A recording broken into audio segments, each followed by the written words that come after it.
If you are someone who really struggles with boundaries in your relationships, then this is absolutely perfect for you. So today I'm joined by Vanessa White, and Vanessa is an accredited relationship and divorce coach, and she's going to be talking all about boundaries, aren't you, Vanessa? I am. Thank you very much, Julie. Yeah, it's lovely to be here. Thank you for inviting me. Pleasure. Um, So what have you got to say? I'd love to know.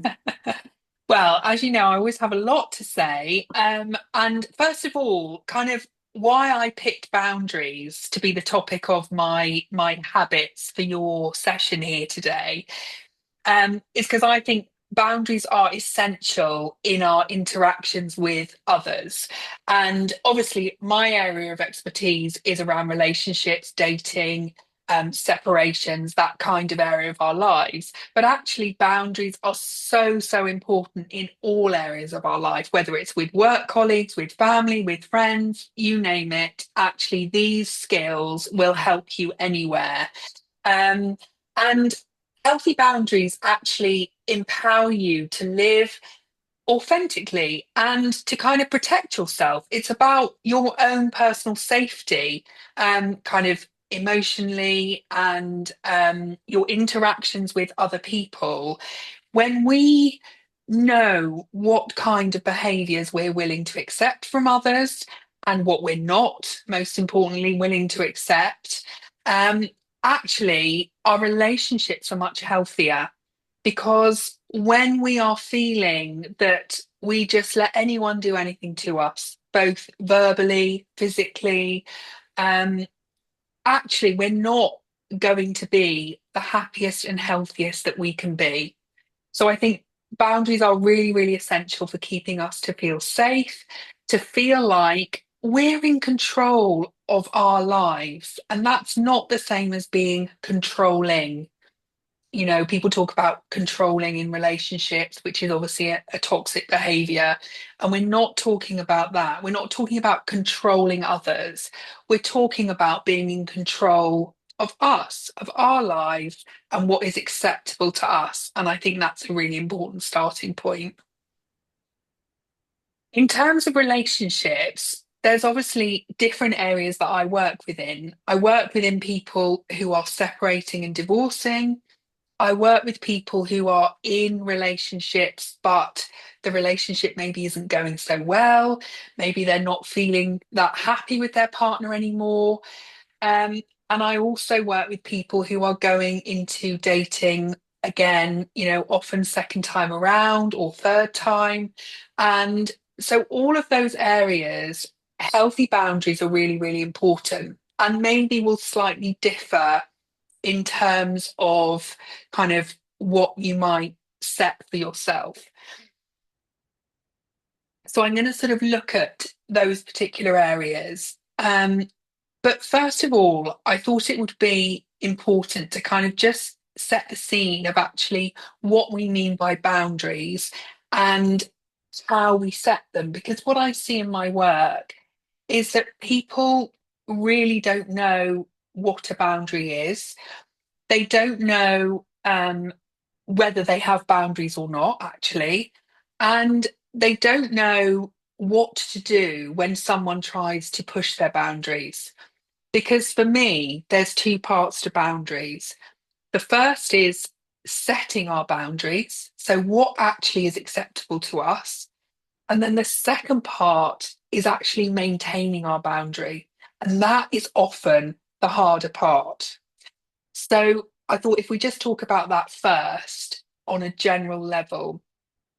So a boundary, you know, might be a friend ringing you and saying, "Oh, Vanessa, would you like to go out tonight for a drink?" And I'm thinking, actually, tonight I just want to wear my pajamas, cuddle up on the sofa, and not go anywhere. So my boundary might be to my friend, actually, no, I don't want to go out tonight. I'd love to go out with you maybe tomorrow night, but tonight I'm just going to stay at home and cuddle up on the sofa. That's me setting a boundary. Perfectly healthy. It's not being negative. It's not being unfriendly because I still want to see my friend, but just not tonight. Now, the next bit is crucial. If your friend says, oh yeah, I understand. Actually, I can't do tomorrow, but what about Friday? And you arrange it to go out on Friday. It's all brilliant. Your friend has respected your boundary, and that's all kind of brilliant. However, if your friend is like, oh no, come on, Vanessa, come out tonight. I really want to come out with you tonight. That's your friend pushing your boundary because you said clearly, I don't want to go out tonight. So they're pushing it. What you do next is really critical. You can either be, oh, okay, then I'll come out with you. Inside, you're like, but I don't want to come out. But you've let them essentially walk over your boundary. Or you can say, look, I really want to come out with you, but just not tonight. So let's do a really great night tomorrow night instead. And you keep upholding your boundary.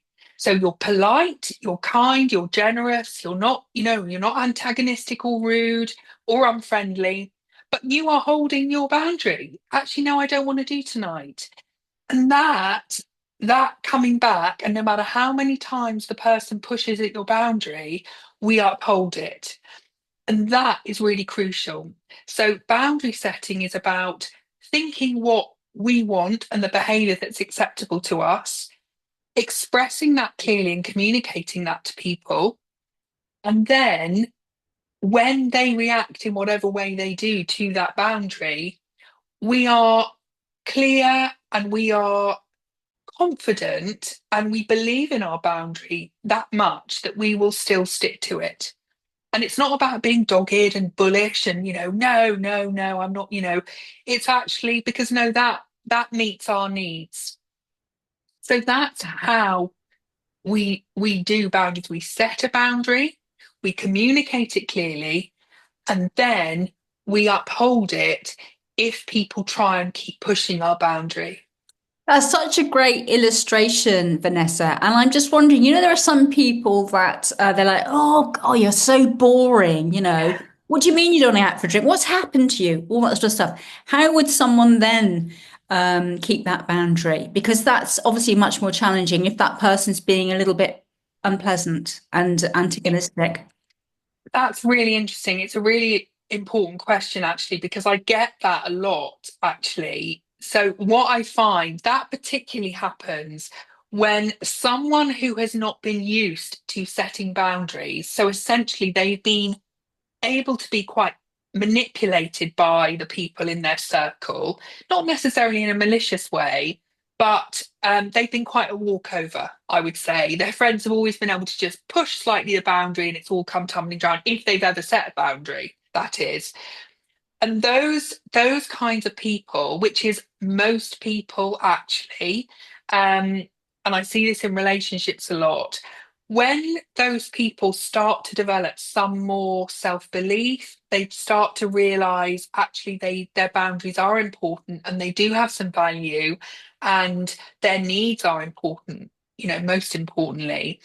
When those people start setting little boundaries, it's quite a different scenario to the people in their circle who are used to them not having any boundaries. And it's then that people are like, oh God, you've changed. You're so boring. Exactly what you've just said, Julie. Oh, you never used to be like this. You're no fun anymore. You say no to everything. All that kind of language comes out, which what there's nothing wrong with that, what that person is doing. If they're setting a boundary and saying no, essentially, but they're doing it kindly, compassionately, with grace, and based on their own needs, there's nothing wrong with what they're doing. But immediately people start saying, oh, you've changed, you're no fun, why don't you come out? That person, that sort of self-doubt rears its head again, and they're like, oh my God, I must be an awful person. You know, that I must be really mean now. No, you're just starting to put your needs first and you're starting to stand up for yourself. And that change is often quite difficult for friends and family, partners, if you're in a relationship and you start doing that, for them to acknowledge and accept because essentially they can't manipulate you anymore. So their sort of complaint, oh, you're no fun, oh, you're boring, you say no, is actually because they can't just you're not a pushover anymore. And I mean all that in the kind of nicest possible way. We're not talking about toxic people here necessarily. That's a whole nother level. But yes, that sort of someone who's not used to setting boundaries and they start to build their self-belief, start setting boundaries for themselves, start acknowledging their needs and communicating them, that can be really quite disconcerting for people around. And I don't want people to think it's wrong to set the boundaries if people are saying to you, oh, you've changed, you're not nice anymore, you don't do anything anymore. No, you're actually starting to stand up for yourself. And that is a really important life skill in any situation, I would say. Does that answer your question? Yeah, it really does. And I think sometimes for the other person who wants you to go out and is saying, you're really boring and what's happened, you've changed, it also, sometimes for them, it can be a problem in that it highlights how they are. Yes, I think that's very true. Actually, you're right. It For does. It instance, for instance, around drinking, perhaps, or a kind of habit that, if someone's decided to stop drinking or maybe to eat differently and not have that pudding, like, you're in the pudding club and then, that actually when you start doing that, it's really uncomfortable for the other people. And they push against it because actually they want to keep their behavior, that habit, that drinking habit or that overeating habit in place. 100%. I agree. It doesn't serve them. They realize maybe that they're not setting boundaries for themselves. I agree 100%. It shines a light on what the other people are doing very often. Um, and it's easier to kind of project that back onto the other person saying, oh, you're boring now, you don't go out or you don't say yes anymore, rather than to actually shine a light on themselves. You're absolutely right. And actually, I would say, looking at boundaries, the first step with boundaries is actually understanding our own needs and values. And this is critical in relationships, particularly, but really across the board, because a boundary is us upholding our needs and values, essentially. And when we don't even know what our needs and values are, um, you know, we can't really uphold them.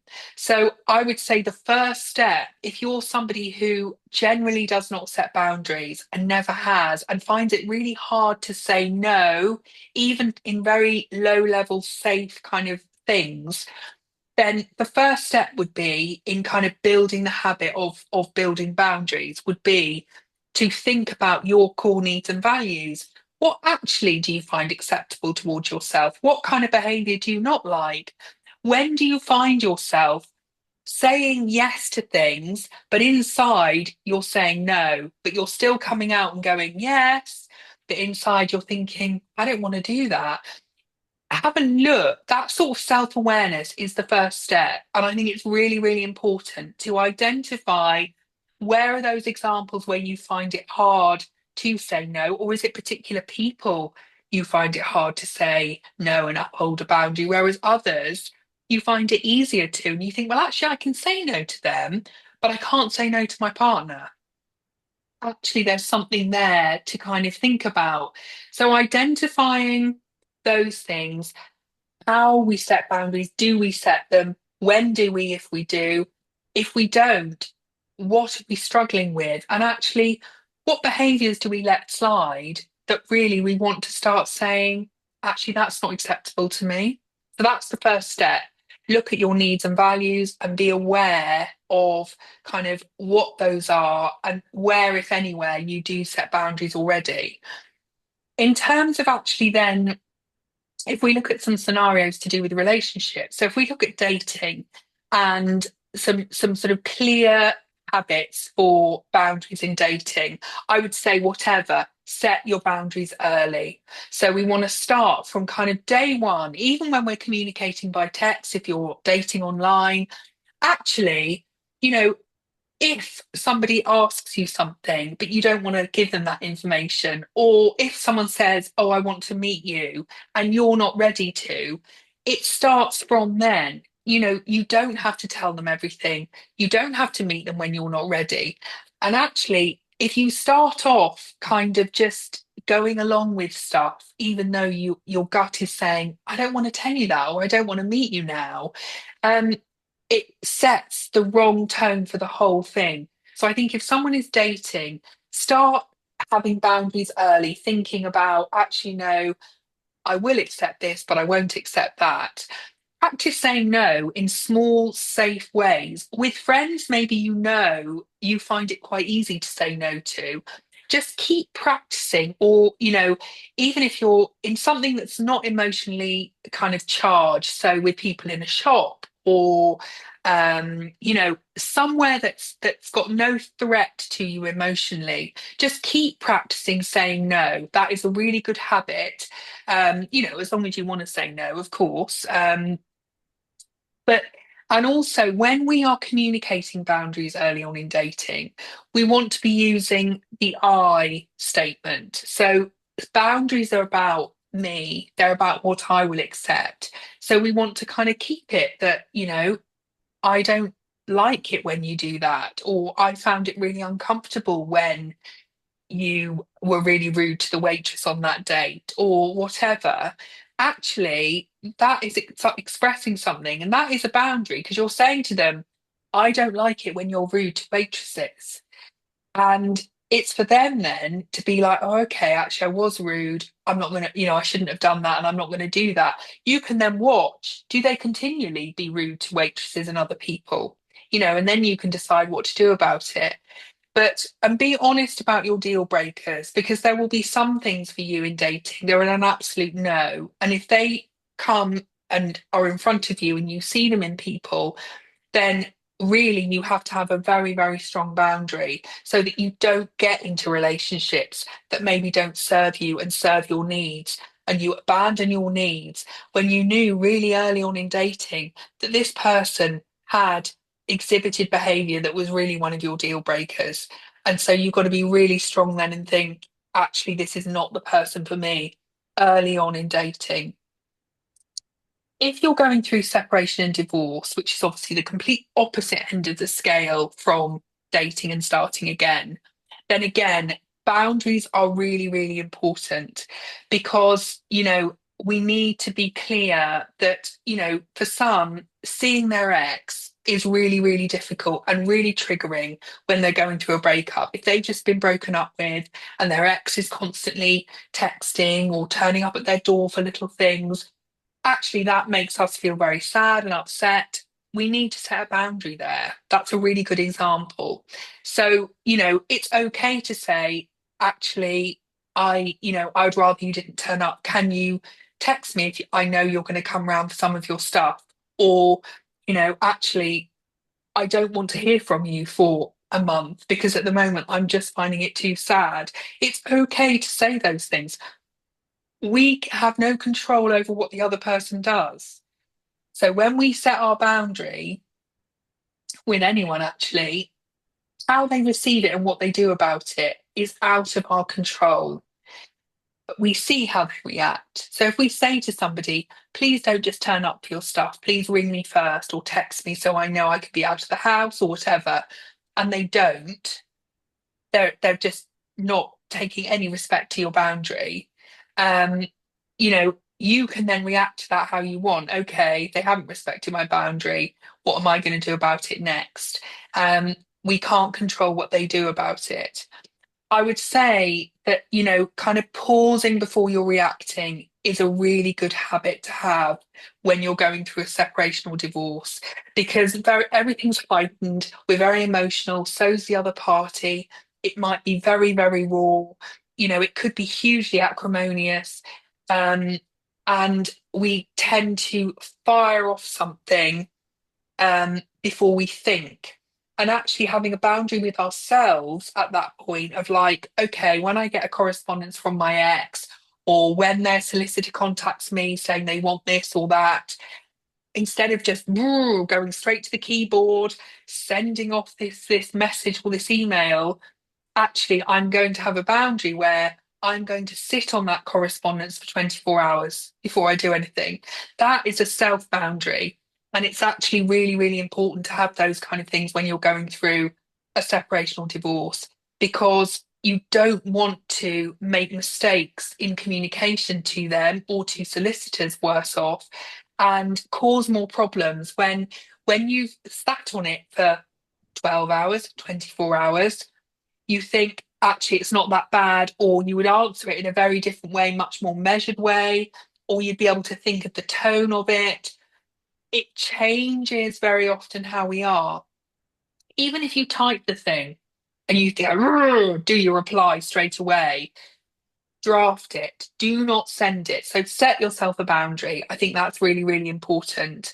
Um, and just, actually keep a check on yourself in that time, your sort of emotional well-being and things like that, and set some boundaries for yourself around that, because it's really hard going through a separation or divorce.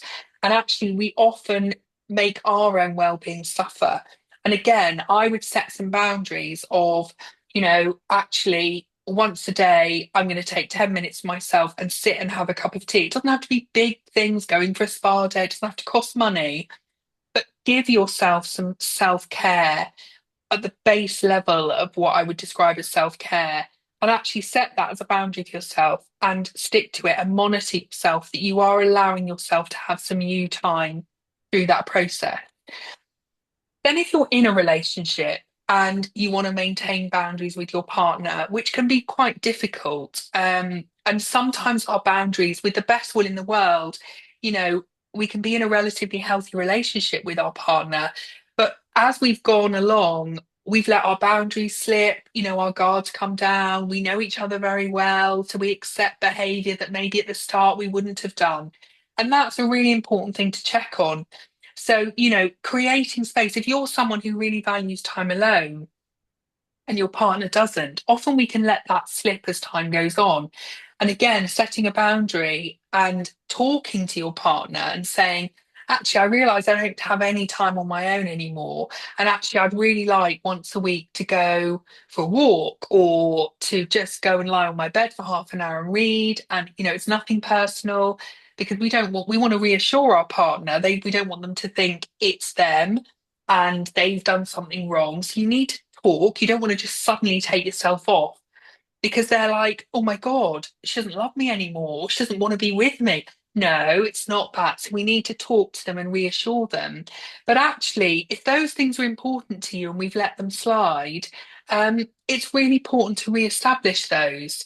Um, I think tech boundaries in relationships are really important, because obviously, we know we're glued to our phones very often. And that is a barrier in relationships, and actually at any stage of relationships. And so I think, again, if we're used to someone's company, we sit on one end of the sofa on our phone like that, they're on the other end of the sofa on their phone like that. We go to bed, they're on their phone sat up there. It actually is really detrimental to relationships, and it can have a big impact on physical intimacy as well, which is obviously important in most people's relationships. So I think tech boundaries as a couple are actually really, really important. And if you have children, you're setting a really good example for them as well with that. So I would say, whatever it is, we're not going to have phones in the bedroom, and you stick to it, both of you. It's not, oh, just tonight, can I, you get a different alarm clock if people say, oh, I need the alarm. No, we get an alarm clock. We're all going to keep them in a basket in the kitchen and charge them overnight. But whatever you decide, actually, I think that can be really important, especially if people's intimacy is waning. Actually, look at your tech use as a couple. So there's a couple of kind of examples in those different areas. Um, and so my key things are, boundaries are really important.